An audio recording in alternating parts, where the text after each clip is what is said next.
the leases are, what they do is to provide allotment, is to allow allotment and give no objection for allotments to be issued by the county government, and therefore ensuring that public land is granted to only those who deserve to be granted the public land. And we have no dispute in respect of allotments of land between ourselves and the national government.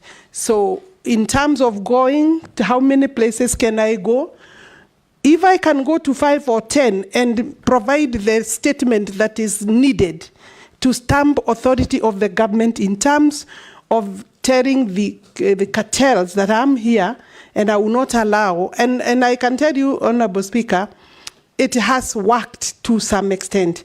But I said what I need is the law to be explicit, to be clear, to be able to tackle the problem of cartel. Otherwise, nobody is safe with their title deed if we are not going to deal a death blow to cartels. And I'm willing to walk along that journey with the Parliament. Thank you, Chairman. I'll just make a brief comment because I was going to also ask some questions on the amendment bill, number 2 of 2023, but since it was withdrawn from the House, I will not dwell on it in the House in Parliament. I'll not dwell so much on it, but just to let you know, in case this committee approves you and the National Assembly, if you rethink of bringing it back, please look at some of the clauses that I need, because from the events of this that happened in this country 2 months ago, you have realized that we have a very informed population in this country. And so that issue of NLC had come up, and Kenyans were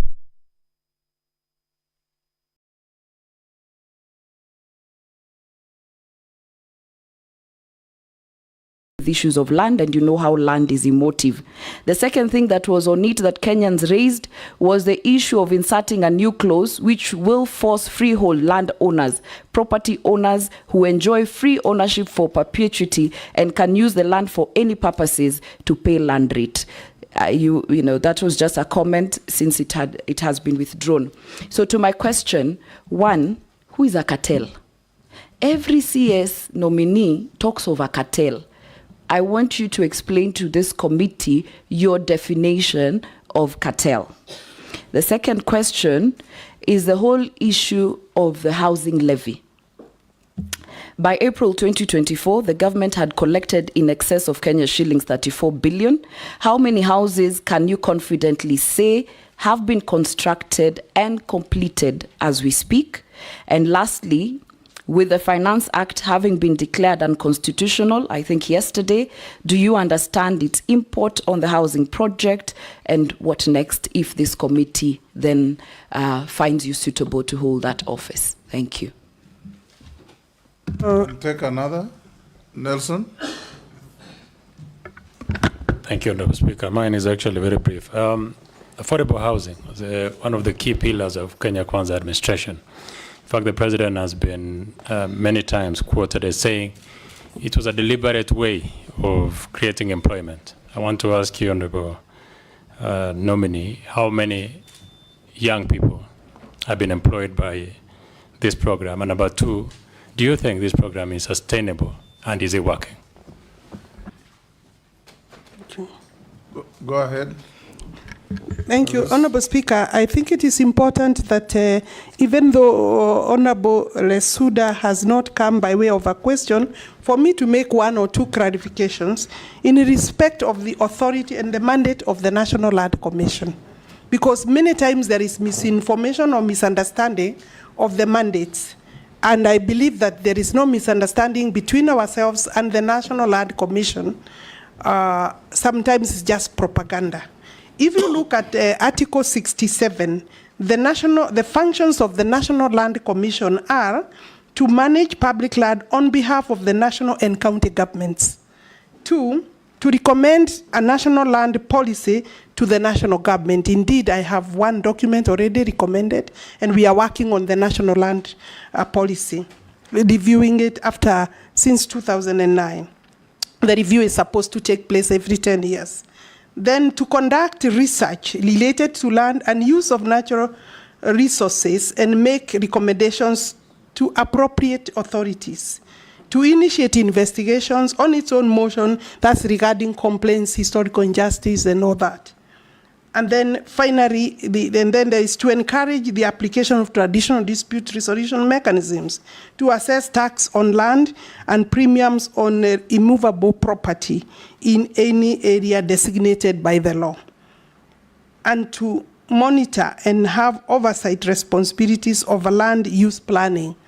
So I believe that the bill, one of the bills was Honorable Leader of Majorities, and the other one was my bill. There was the very sticky issue that was floating around, which was actually an incorrect position, that we had planned to change freehold title to leasehold titles. One, it is practically not possible within the law for me sitting as a minister or any of my officers to change land tenure from one regime to the other, meaning from leasehold, freehold to leasehold. But with the application and consent of the owner, it is possible.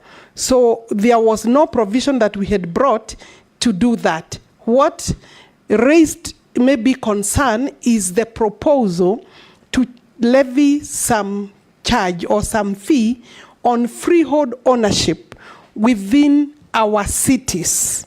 Let me clarify again.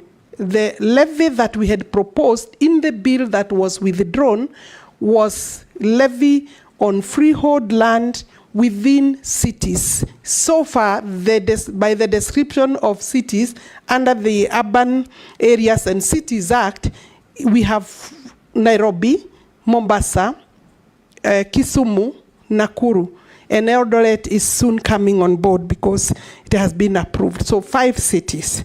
But the... Chair, sorry to interrupt the CS, but because we are House of Records, and she has mentioned a bill that I have sponsored, which what she has said is not accurate. The bill that I had sponsored initially is what then became the Owen Bayer bill, amending the National Lands Commission Act on Section 14 and 15 of the National Lands Commission Act to vest powers to the NLC Act. What Honorable Lesuda was asking is regarding the bill of the Land Amendment Bill number 2 of 2023, which I withdrew, which came from which was the our ministry. bill, yes. And the issue she has raised is the issue of rates on freehold land. And in the bill again, it was not clear whether it was in cities. It is actually the Committee on Lands of the National Assembly that in their report proposed that you limit that to cities. So I think it's good. Yeah, the process was ongoing. I agree and I accept. What came from the ministry is not what you are saying. The bill was ours, but there were many proposals to amend even that bill. And so far, maybe the argument is, I'm making this for clarification, that there was no proposal for rates because rates are not payable to the national government or the Ministry of Lands. Rates are payable to the county governments, and they are doing their own review of rates. We were proposing a levy or a charge on freeholds because freeholds within the cities then therefore are enjoying facilities and they are paying nothing. And maybe I could say here that if you look at where the freeholds in this country and in this city, for example, using Nairobi, Honorable Speaker, is that the freeholds are within the Karen, the Muthaiga, the Lavington, and it's important that I say maybe some areas of Kirereshwa, Kitisuru, Kiuna, those upmarket areas. Why? I think it was a skewed way of raising tax against some people and not everybody. So that if you go to the whole of Eastland and the Southlands, then you will find that, you know, areas of all these areas, you know, that I haven't mentioned, they are paying rates and they are paying land rent, both. And therefore, in other countries, what is happening is that if you have a freehold, then you pay including any other land, you pay some development tax because the land that you are sitting on is actually has been developed to equal. In this country, then, we are having some people paying and others are not paying. And I think that is a conversation that we'll be able to bring back to the National Assembly for debate and discussion, and also robust public participation and debate. And I don't think there is nothing wrong in saying that, but we must understand that in other jurisdictions, what is happening is that there is payment of, against charge against land where developments have come and they were not there before, because anyway, these developments must be funded by either the land or by a taxpayer. So, and I think that is what was taken to mean that we are charging a charge on freehold, and there is likelihood. Alice Wahome, you are being too wordy. Yeah. You can say what you are saying in very concise terms. Yes. Yes. Yes. The Speaker, I believe I have maybe exhausted. Hold, there's a point of order there. Yeah. The Speaker, it is good to have clarity on this matter, because that bill was as well a controversial bill. It is very important to have clarity here that the proposal that came from the ministry was that all freehold land be changed to leasehold in the whole republic. It is Parliament, a committee of this Parliament, and that's why Parliament must be given credit where they do their work, that is suggesting to them that we should maybe do it in cities. But the ministry, what they brought to Parliament was that they want even the ancestral land that somebody is holding a freehold in Migori.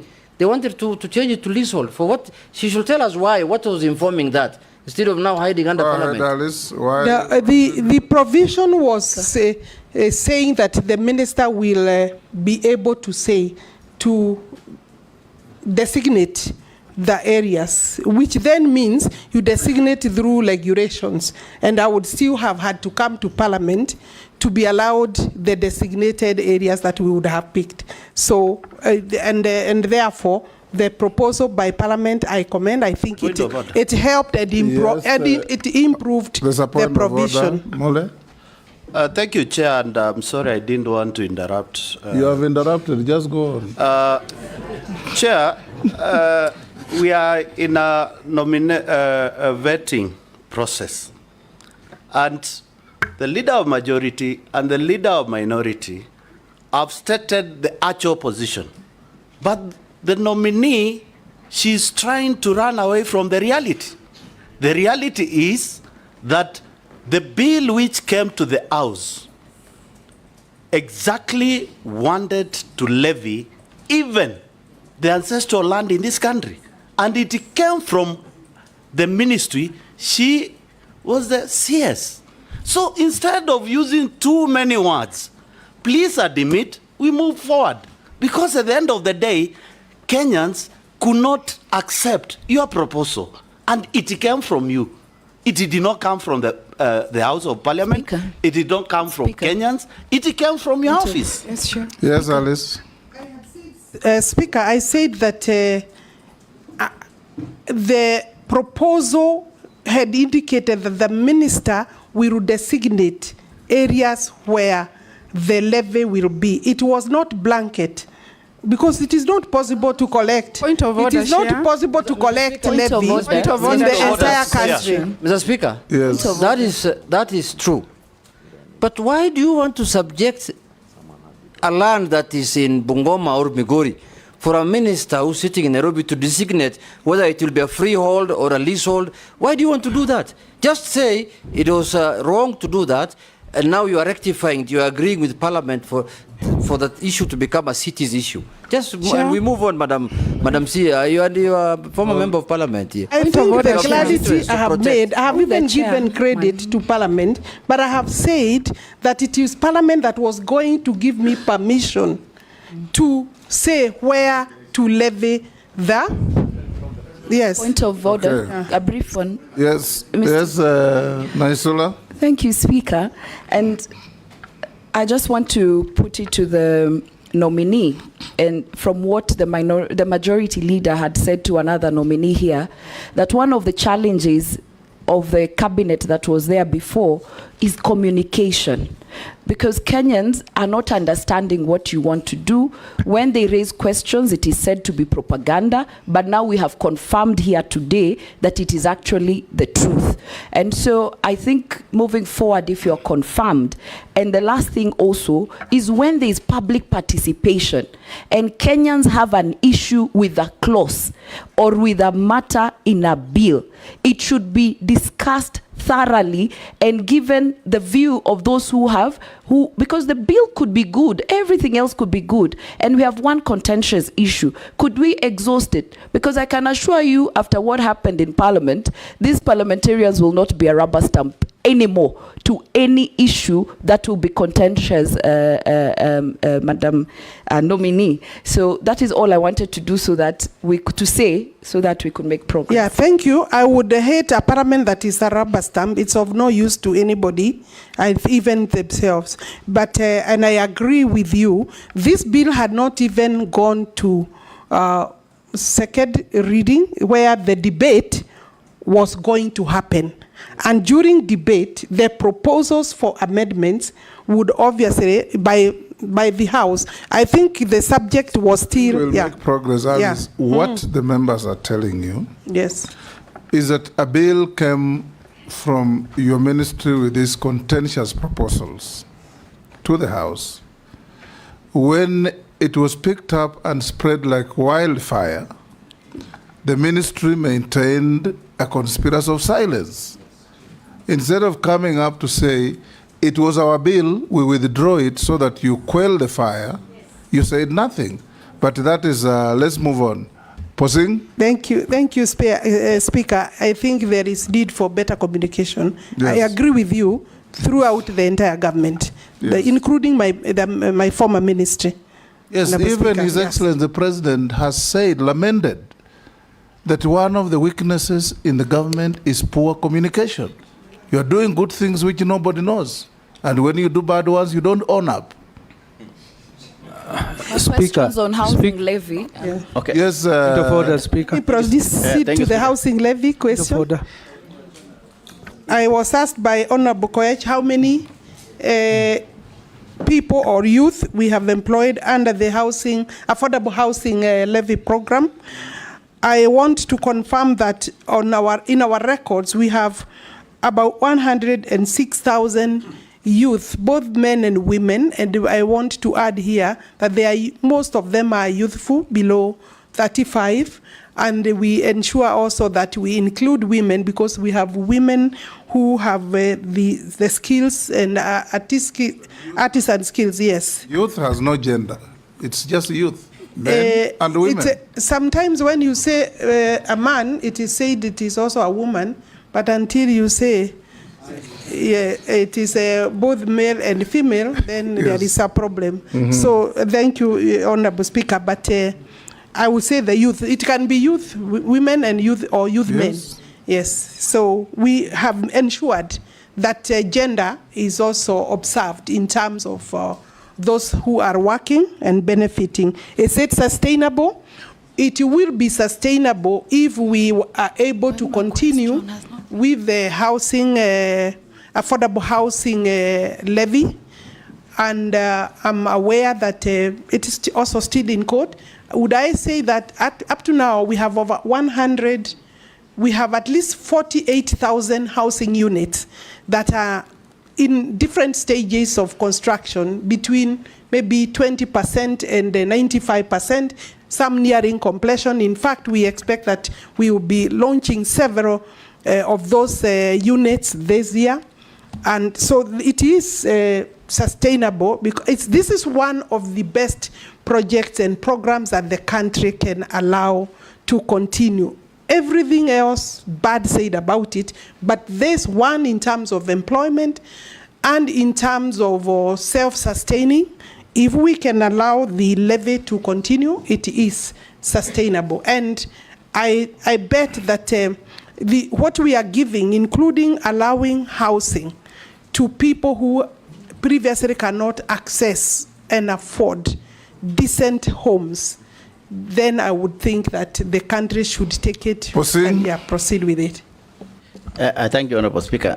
And if we were to be direct to the question and answer, would say we are almost spending 1 hour only for leadership of the House. We have not even had anything ourselves. So, Speaker, what's mine? Mine is this.